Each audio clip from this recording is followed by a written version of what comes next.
All American Gunslingers presenting Ubaldi Reports. Hey everybody, this is John with Ubaldi Reports. The one podcast provides fact, not fiction, on issues facing America, whether globally or domestically. And as always, I got two of my great co-hosts, Joe Bitts, who is a combat Marine who was wounded in Iraq, and Ray Krause, who is also a Marine, and myself. I did 30 years with 3 combat tours to Iraq and Afghanistan. I got a master's degree in national security studies, and my focus was the Middle East. John, let them know real quick how they can get a hold of you, or how they can get a hold of the show. Probably the best way is you can go to any of our social media, Facebook, Twitter, TikTok, Instagram, or you can email us at ubaldireports@gmail.com. Or you can just, when you hear the show, just comment in and we'll see the message and we'll try to reach out to you or at least answer some of your questions. But today we're going to do something different. This was off an article written by kind of a liberal Republican columnist for the New York Times, a guy named David Brooks. And last week he wrote an article or an op-ed in the New York Times, and he was blaming the elites for the problems in America. And before you chime in, the reason he was doing that is when he entered the news business or the media genre as a journalist in the early 1980s, there were many individuals that came from small colleges and universities, that came from the Midwest.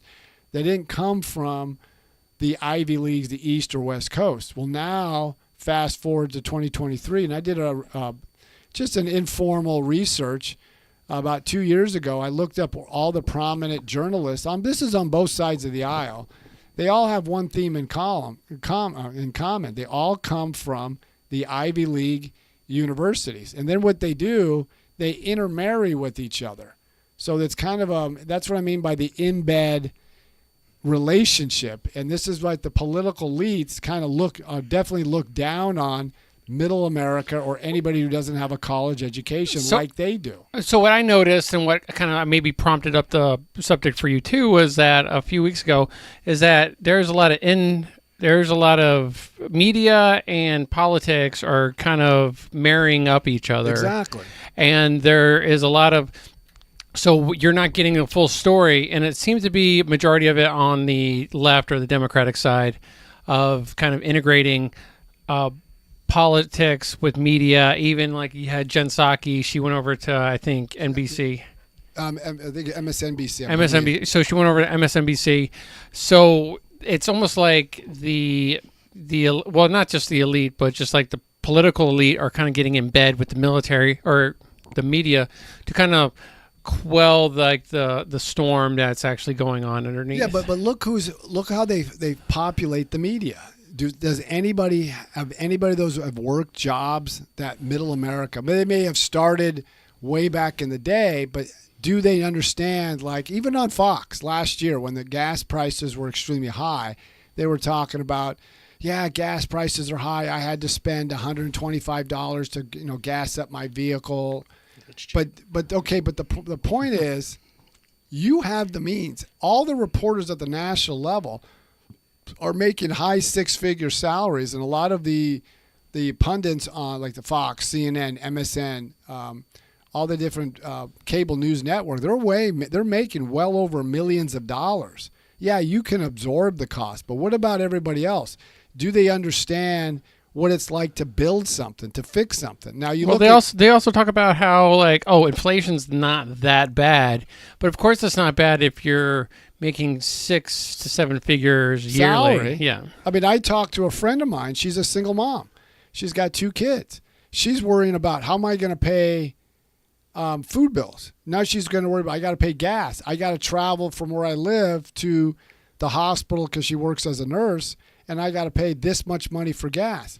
Then you have like this heat wave that we've been experiencing in the South, the Midwest, and out in the West. Mm-hmm. Well, everybody's paying a higher cost for energy to cool your home. There's one of the installers at the shop I work on, because we install a lot of the law enforcement vehicles, lighting and equipment.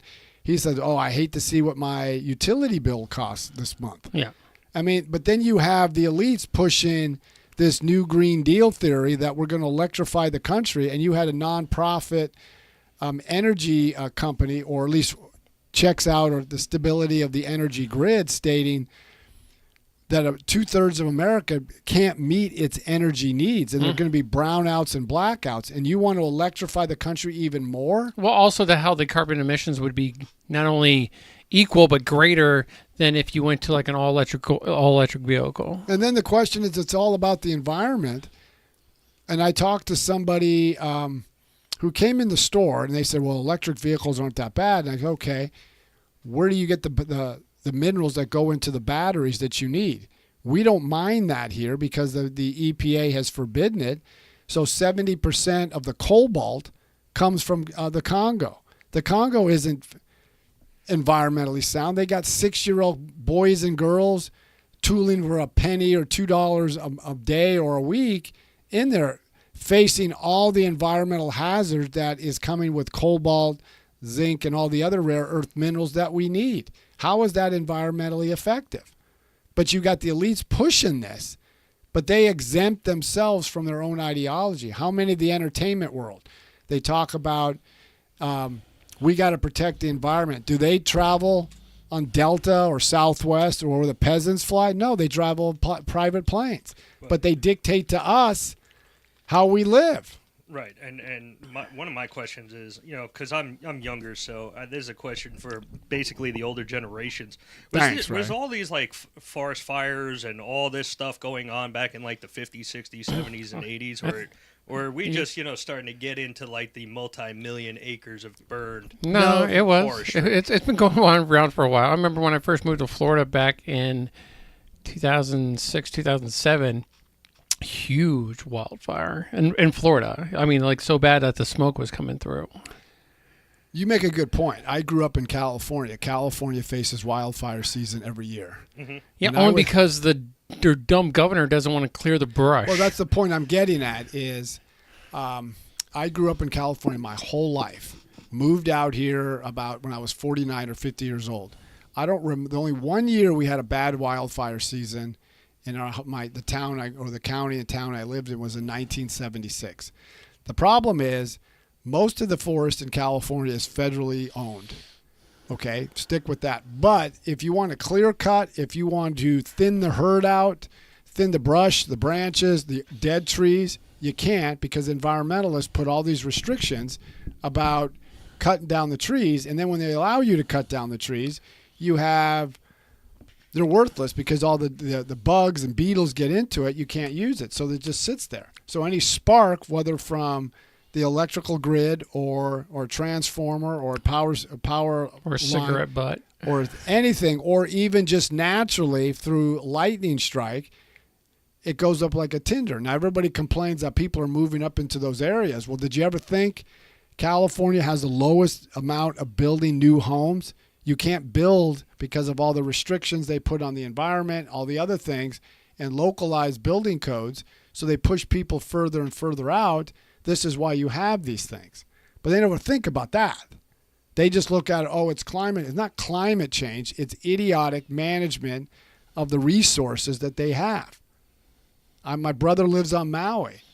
One of the things they're talking about is speculation it was from the electrical, like a grid or a transformer, but they have this one place that it's kind of like the desert. It's just all dry stuff, but no one thinks to clean this stuff out. Mm-hmm. Then they wonder why there's a fire takes off.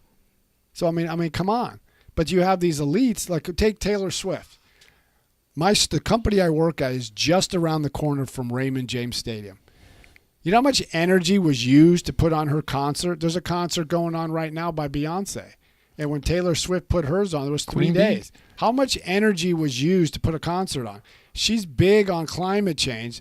She doesn't fly Delta.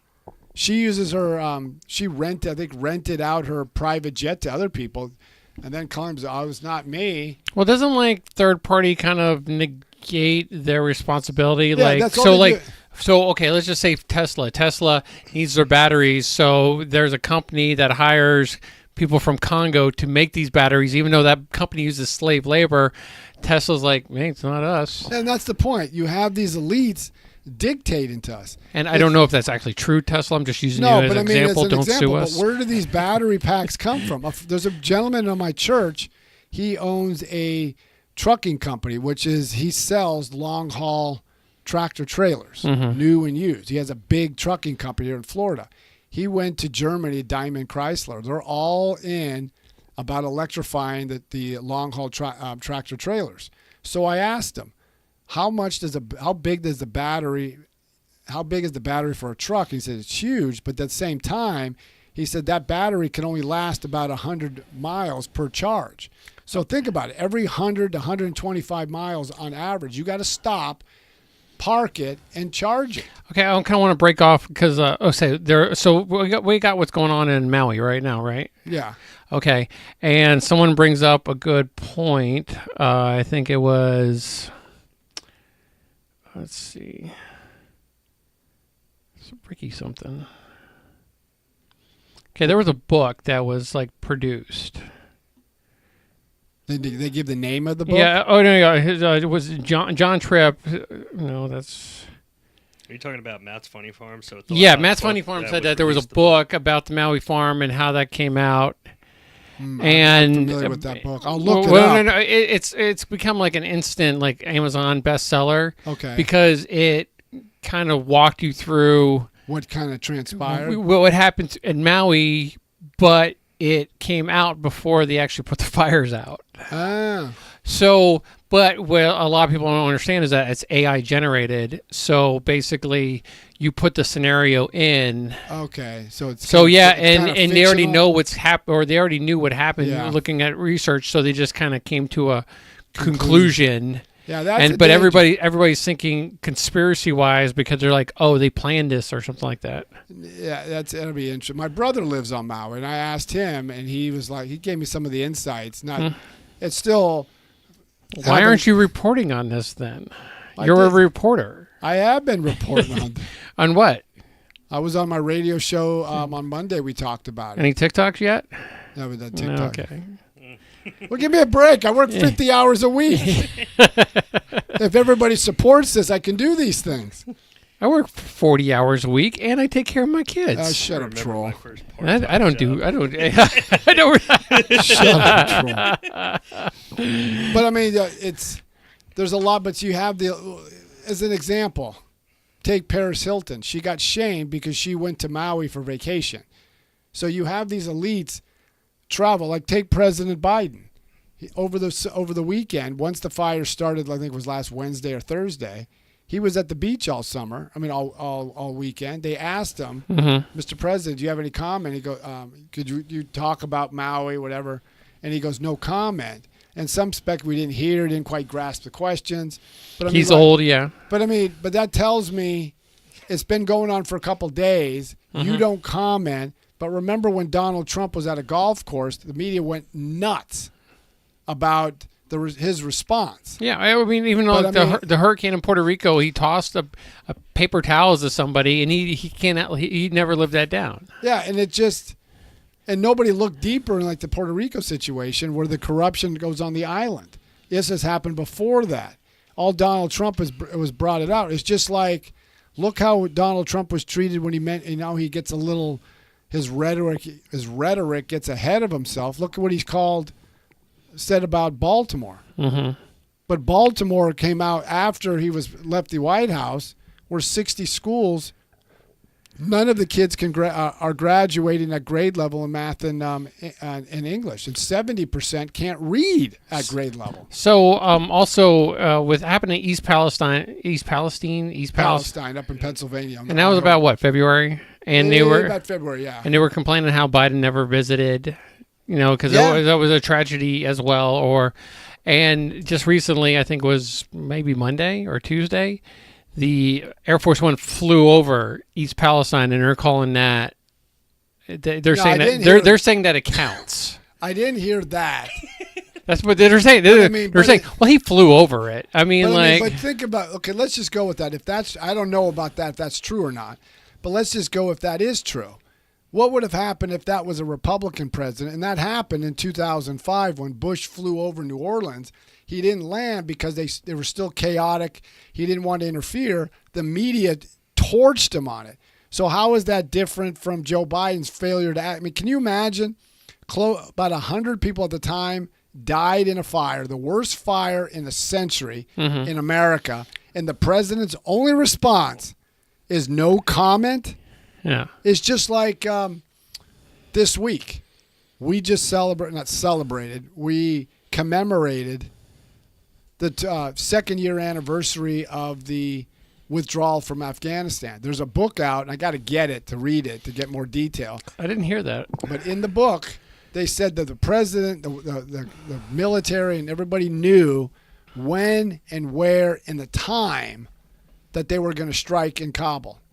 But yet we did nothing. We had our troops, and Admiral John Kirby said, I didn't see chaos. And I'm like, what? You're an admiral. What the hell did you not see?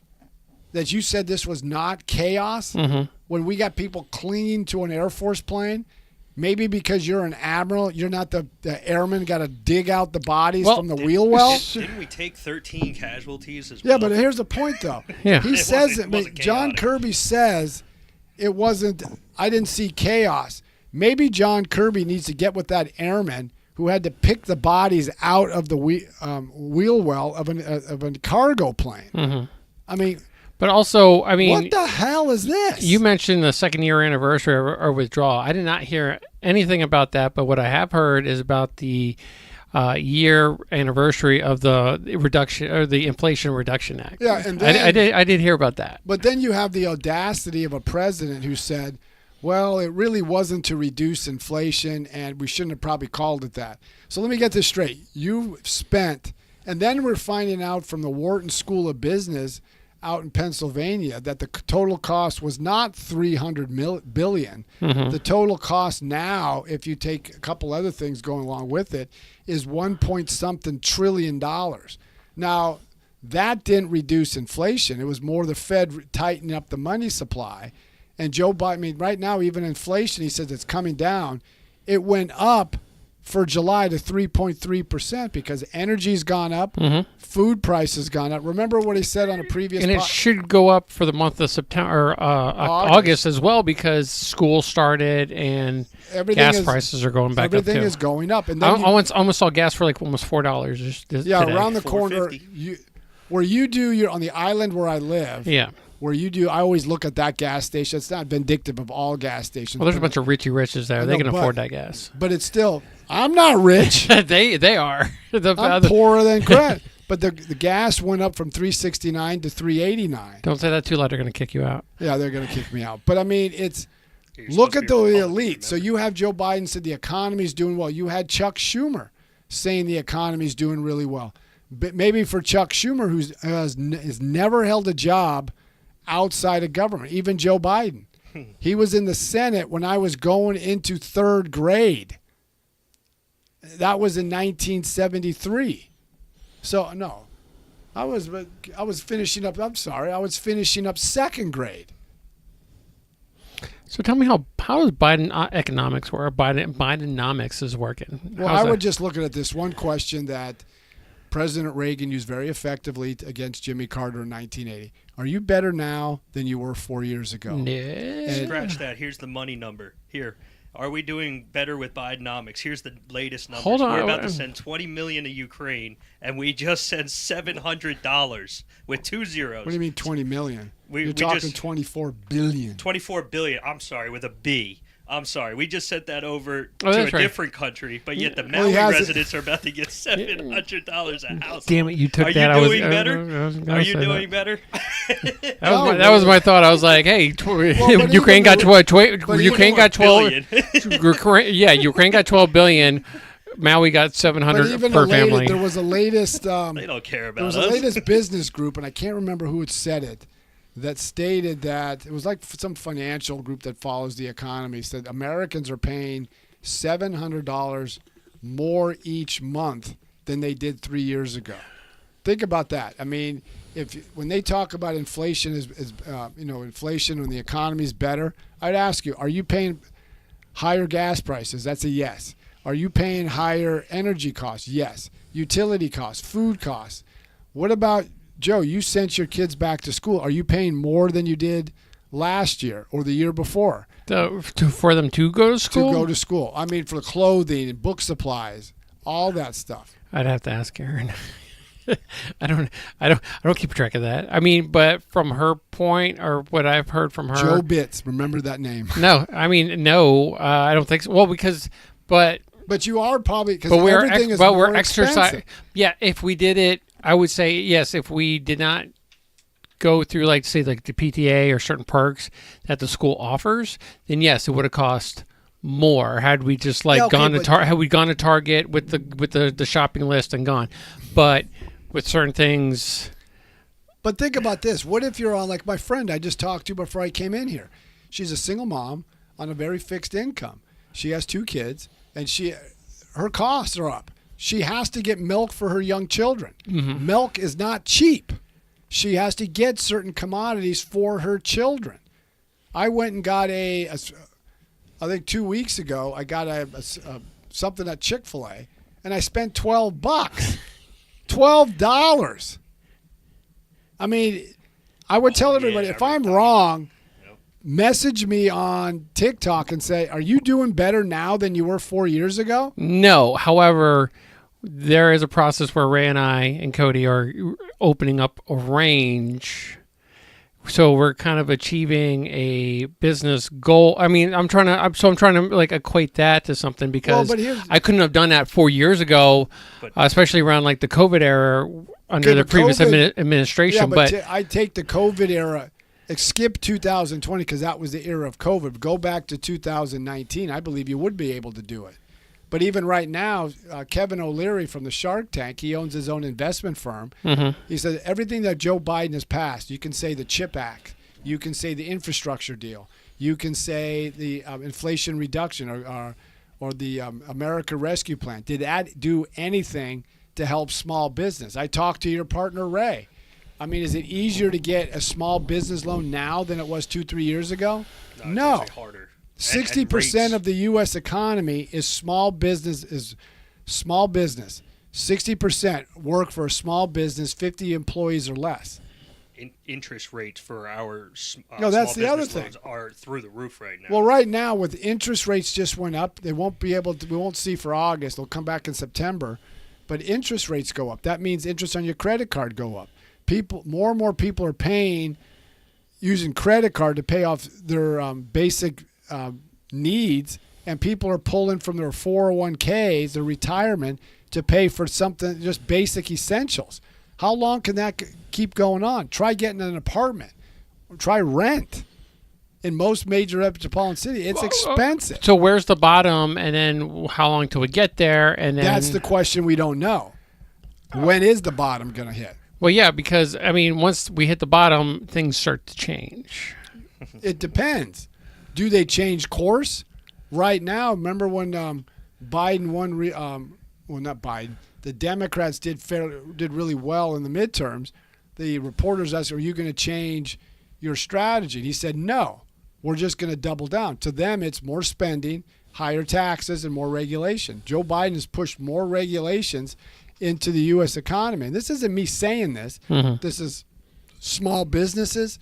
This is the Chamber of Commerce's business groups are saying more regulation has come out because of Joe Biden and the Democrats. So I kind of want to touch up on last. I kind of threw the text out, but so just recently, and it kind of came over. It was on Truth Social, but saying that Apple has taken all of Glenn Beck's podcasts and kind of just said, "Hey, sorry, not here anymore."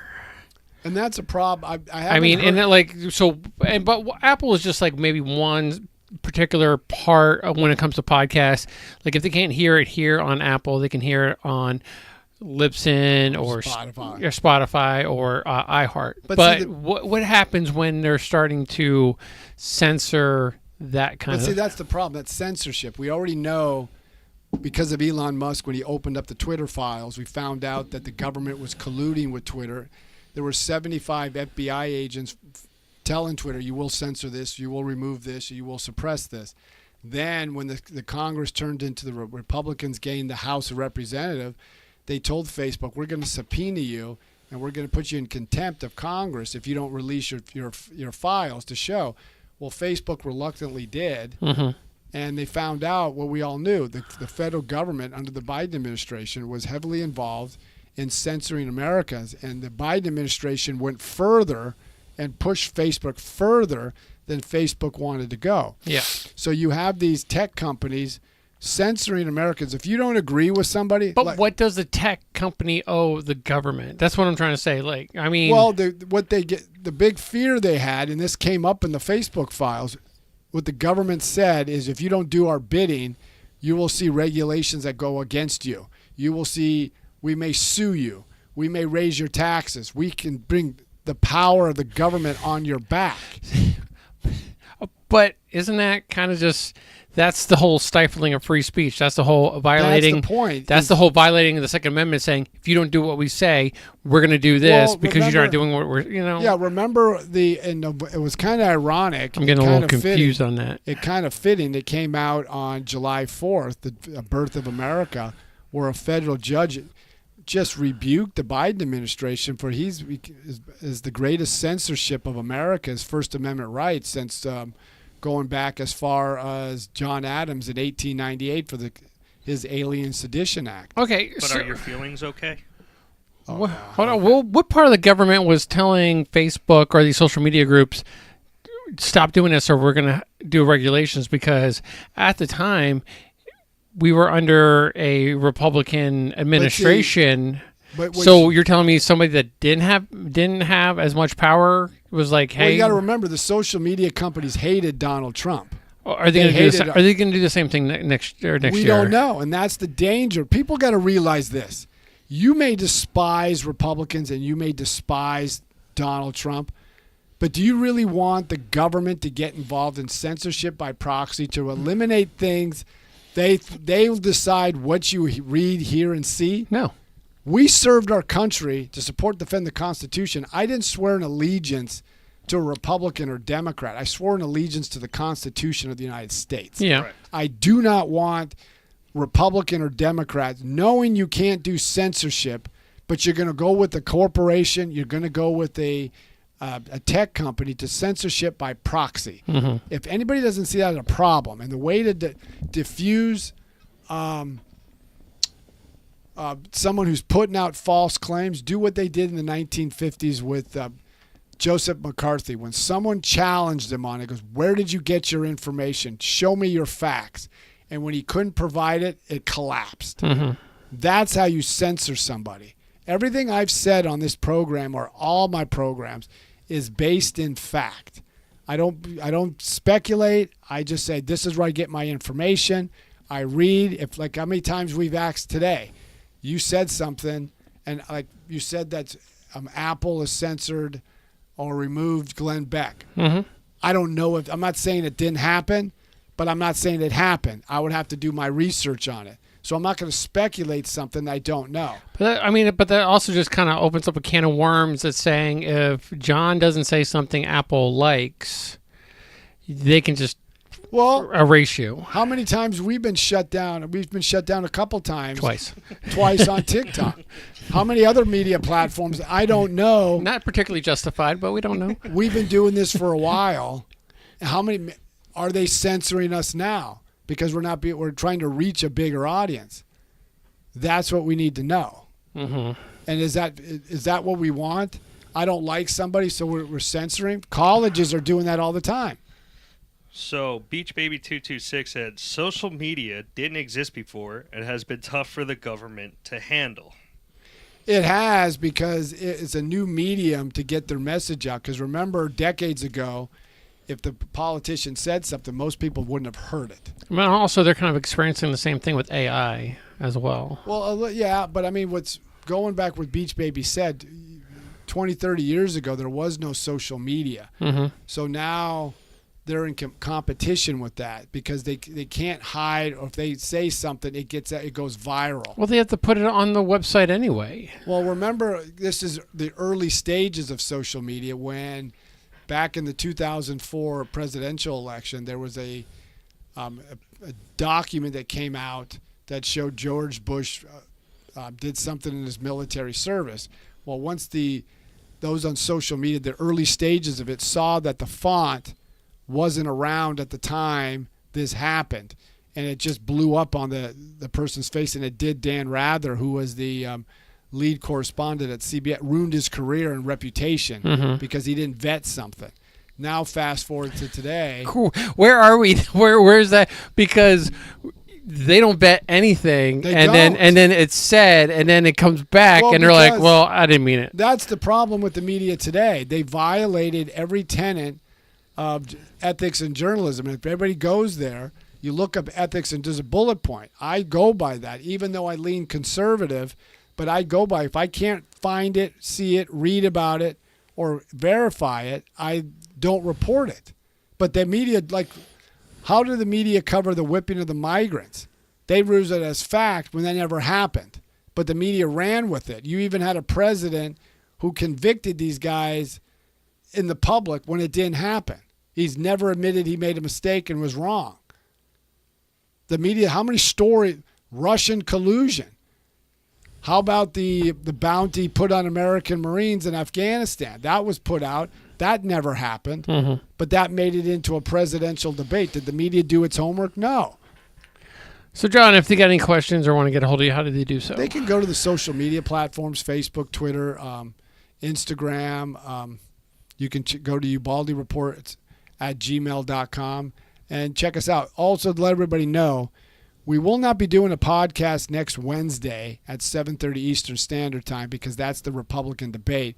So we're going to move it till Thursday at 7:30 Eastern Standard Time. So then we can watch the debate and then we can give our analysis the next day. We can watch that shark feeding right there. Yeah, there you go. The shark. There you go. But in the meantime, keep following Ubaldi Report. I do appreciate everybody's comments. I know I don't expect everybody to agree with what we're saying or what we present, but keep your comments coming. Keep following us. We're trying to do this every day, so we got to just get the numbers out and get the viewership out. But I want to turn the time over to Joe and Ray to give out their not perspective, but their push for their podcast to do what they do. And they get a little bit more edgier than me. We do have All American Gunslingers, but that's kind of going to be tied up with we're opening up, hopefully, praying to the gods above that we can open up a gun range that's attached to it. And it's just going to be like all things, All American Gunslingers, selling, fixing, and shooting guns, all in like one area. Also giving classes. I got a lot of great heads, putting them together to kind of see this business through. And, we're going to have the podcast that's kind of associated with that, along with the website. Is the website up yet? No, it's not going to be. The website's not going to go live until the FFL is up. Okay. But the website is in the middle of being created. But kind of press things. We're going to have a gunsmith area. We will have 14 lanes of shooting. We're really excited. And this was a long venture for some of us. So, we want to see this go through. And, we're going to push night and day to get this done. All right. So, everybody have a great day. Keep following Ubaldi Reports till Thursday at 7:30 Eastern Standard Time. Keep following Ubaldi Reports.